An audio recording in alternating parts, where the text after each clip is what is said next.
নমস্কাৰ বন্ধু বান্ধৱীসকল, আজি মই আন এটা নতুন ৰেচিপি লৈ আপোনালোকৰ ওচৰলৈ আহিলোঁ। আশা কৰোঁ আপোনালোকে ৰেচিপিটো ভাল পাব। আপোনালোকে বাৰু আঙুৰৰ আচাৰ খাই পাইছেনে?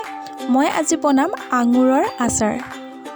প্ৰথমে মই আঙুৰখিনি ধুই ল'লোঁ, তাৰ পৰা দুফালকৈ এনেদৰে কাটি ল'লোঁ। অলপ সময়ৰ কাৰণে ৰ'দত দিলোঁ যাতে পানীখিনি শুকাই যায়। কেৰাহীখন পাতি মই তেলটো অলপ গৰম হ'বলৈ দিলোঁ।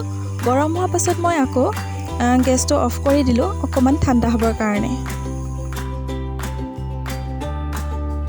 আৰু মই এইফালে শুকাই থোৱা আঙুৰখিনিত 1 চামুচ জিৰা গুড়ি দিলোঁ, আধা চামুচতকৈ অলপ হালধি গুড়ি, শুকান জলকীয়া গুড়ি 1 চামুচ, সৰিয়হ পিচা 2 চামুচ দিলোঁ আৰু আধা চামুচ নিমখ দিলোঁ আৰু এনেদৰে মই ভালদৰে সানি ল'লোঁ। আচাৰটো খাবলৈ খুব ভাল লাগে, কেতিয়াবা আপোনালোকেও বনাই চাবচোন এনেদৰে। আৰু ইয়াত মই মিঠাতেলটো এড কৰি দিলোঁ আৰু ভালদৰে সানি দিম গোটেইখিনি লাগি ধৰাকৈ। আঙুৰৰ আচাৰ তৈয়াৰ হৈ গৈছে।